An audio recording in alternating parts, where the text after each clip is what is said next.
morning, good evening, sorry. Good evening, Amelia. How are you? I'm fine, thank you very much indeed. We have a little bit of Good. sunshine. What about you over there? We're very blustery, wet and windy here in Wiltshire. Okay. There we go, not like August at all, it's more like October.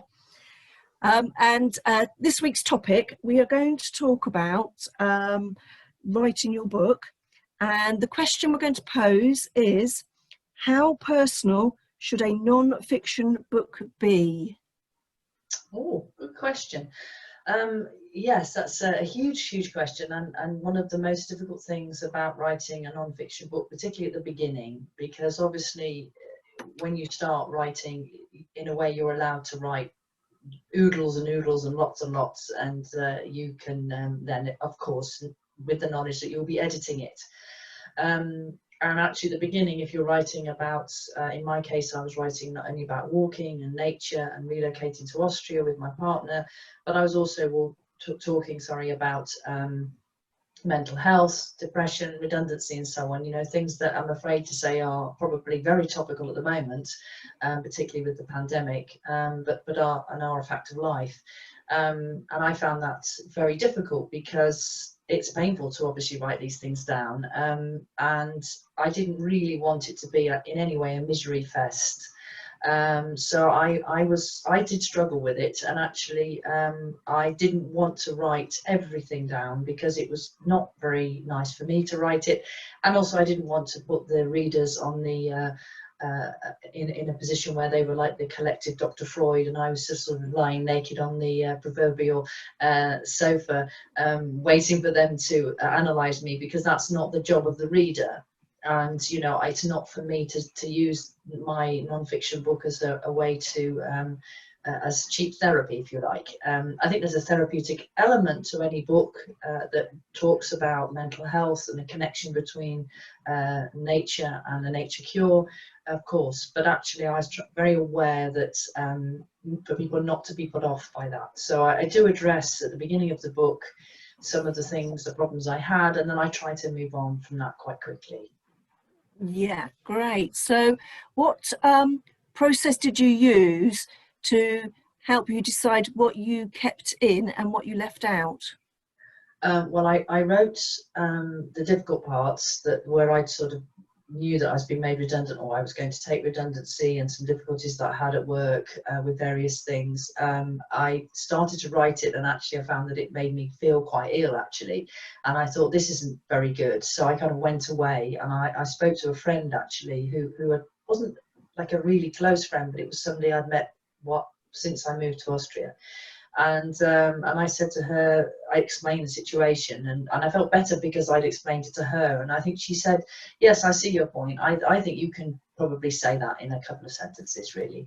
And so I actually put the 1,000 or 2,000 words I've written that day, I just left them in a file, and they're somewhere on my computer, and I've never looked at them again.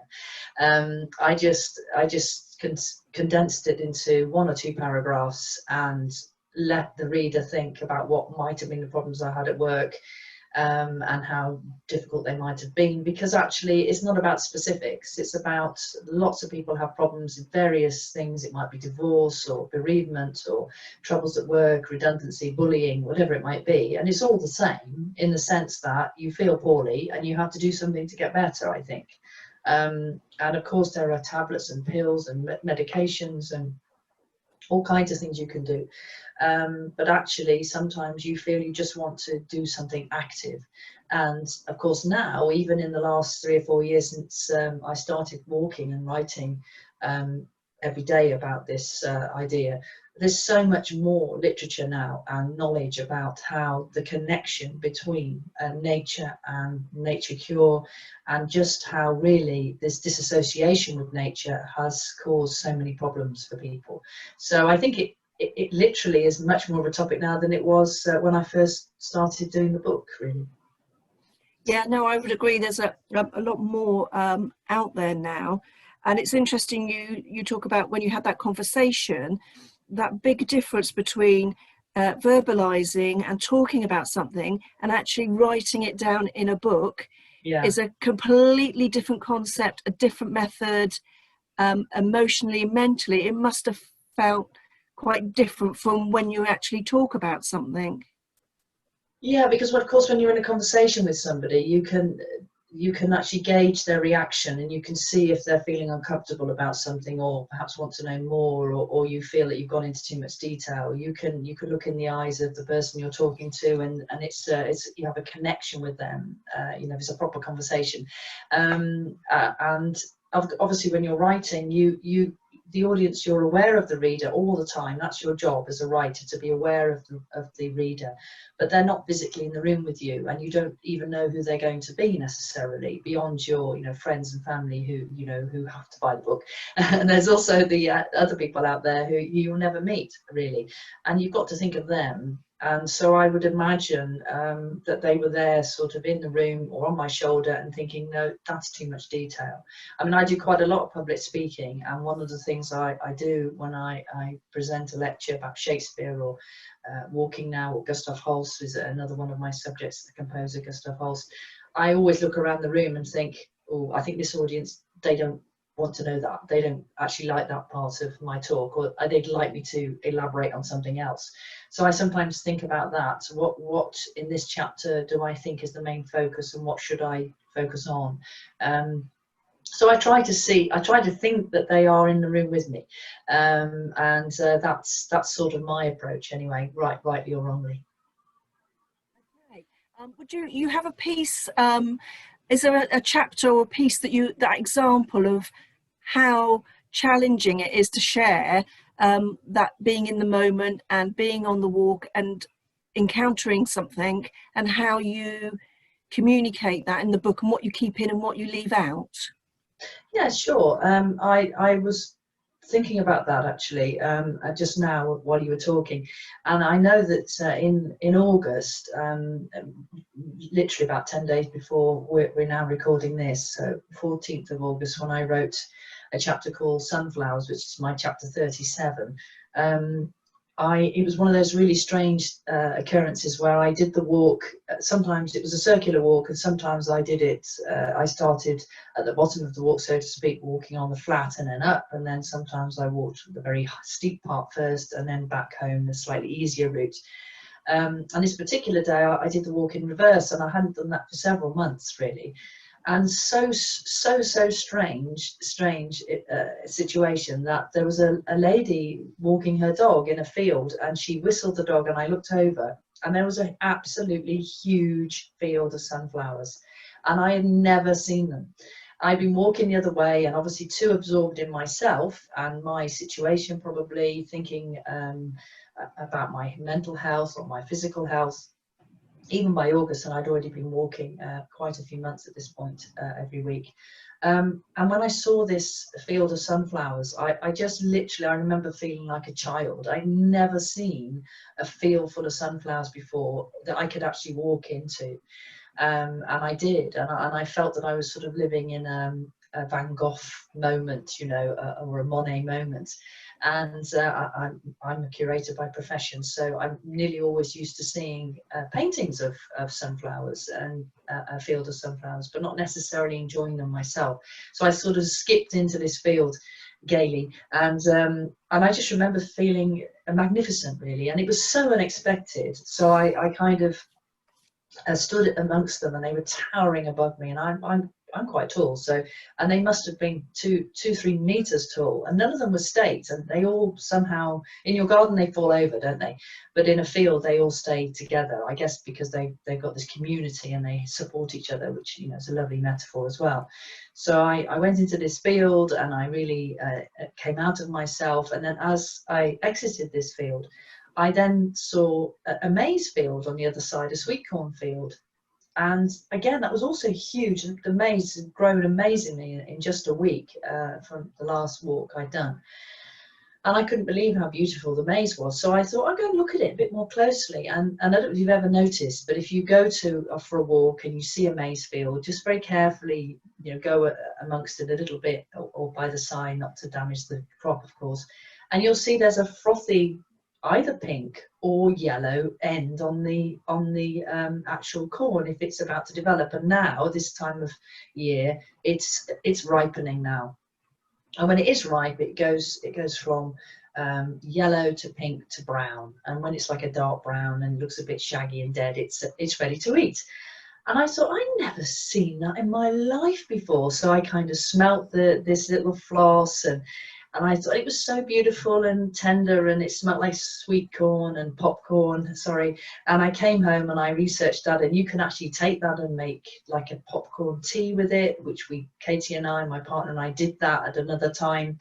And this whole walk was just, it was like something out of a book, Jackie. So I thought, I'm going to put it in a book because it's like something from a book. You know what I mean? That's a bit meta theatrical, isn't it? So I'd enjoyed the sunflowers, and I enjoyed the sweet corn, and then I felt a bit tired, exhausted by the emotion of it all, and I stepped out of the shade, and in the lovely cool breeze, and I could hear this cacophony of 100 cowbells or so, it seemed. And I rounded the corner, and there's actually 3 scruffy little cows making a heck of a racket, which also made me laugh. I thought it was actually quite funny because I expected to meet this huge herd of cows and they would probably savage me to death or something. And actually it was just 3, and I was like a little bit disappointed, but also very pleased, if you see what I mean. And so I saw there's a little bench in the distance, which I always call my bench, and I love to go and sit there. That was my treat. I didn't try to sit down too many times. This is my page 198. I spy my bench in the near distance, and when I reach it, I plonk myself down on it heavily. I am dressed in only a short sleeve vest and shorts. I look at my brown legs and muse generally on my current state of health. My old 2 regular stomach aches and stress headaches have mostly gone.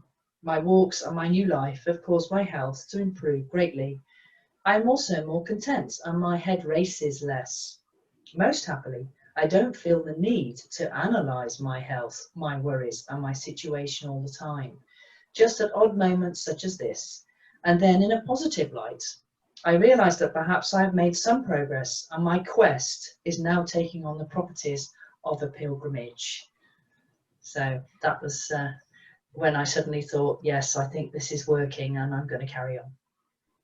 Yeah, that sums it up. And you've mentioned before about the repetition of you doing your walk on a regular basis, and explain how the impact of that on you. Yeah, it's so interesting actually, because a lot of people have asked me, why on earth did you do the same walk every week? Why didn't you go and find new walks and be challenged, challenge yourself almost a little bit more, if you like? And I think there are a few reasons for that. I don't really think I felt well enough to be going out and studying maps and downloading GPS, this, that and the other, and going off. And don't forget, I relocated to a foreign country, so I didn't know the area very well, and I didn't feel really confident enough to do that. And I also thought that actually the truth is that we all live, let's be honest, a relatively mundane life, in the sense that we get up, we go to work, and we do pretty much the same every day. And of course, nature itself, it's got its seasons and it does its thing.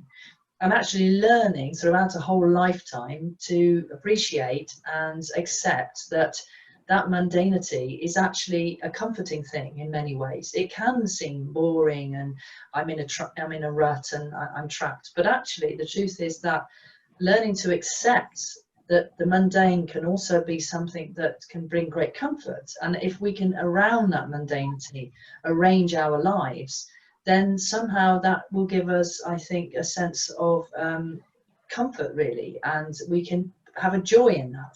So actually doing the same walk every week, maybe then think, well, I'm going to see something new today. I'm going to see the same view, but it's going to be populated with, sunflowers, sweet corn that's as high, almost as high as a house. I'm going to maybe see herds of cows. I'm going to see bees today, whatever. And then in the winter, it's going to be snowing, but all the time it's going to be the same, but completely different. And I think in our lives, if every day is the same, but also a bit different, then we can cope with it. I think it's only hard when it's just the same and a grind. So actually, I accidentally was quite clever there by picking the same walk. I didn't really design it like that, but I think it ended up being the kind of the joy of the walk was the fact that it was the same. And at the beginning, I did it because I was a bit lazy, in all honesty. Yeah, No, from that explanation, you can see that it worked really well, because you ended up actually developing a bond and a relationship with that one walk Yeah. through that period of time. So it wasn't too scary, but it was challenging enough. And yeah, it worked its magic. It healed you over that period of time. Going back to the topic of, how personal what you do include within your book, and what you do talk about and what you don't. If you were writing the book again, would there be anything you would do differently? I think I would be less worried about the connections I make with art and Shakespeare and music and literature, and just my own internal mechanism, if you like, because I was really worried about that at the beginning. I was constantly sort of soul searching and thinking, does that really make sense to the reader that I think that this snowy landscape is like a painting? And do I really have to support that all the time? And yes, of course, you have to be. I mean, the book is got hundreds of footnotes, and I really wanted to do it in a researched way. But equally, I think if you've got a thesis and you can support it, have confidence in it. And to be honest, there were times when I knew that I was perhaps making a comparison that didn't quite work. And as soon as you come to write it down, you know it's not going to work. So you've got to believe in yourself and believe in your gut instinct. So I think I wouldn't second guess myself so much. I think I would be more confident. And actually, I think I would, I don't know, what would I do differently? I'm not sure really. I think because I had some very helpful editors, both a great friend of mine and then later professional editors, some of that stuff that shouldn't have been in got taken out anyway.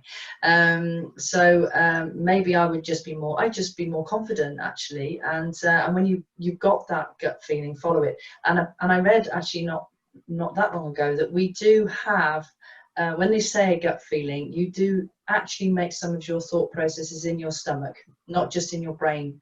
And I never knew that the phrase gut instinct actually had a sort of scientific-ish, I mean, I'm not a scientist, but has some kind of scientific relevance, and we should listen to ourselves. So I would just maybe be more confident, and it wouldn't have taken me maybe 3 years. It might have only taken me 2. Yeah.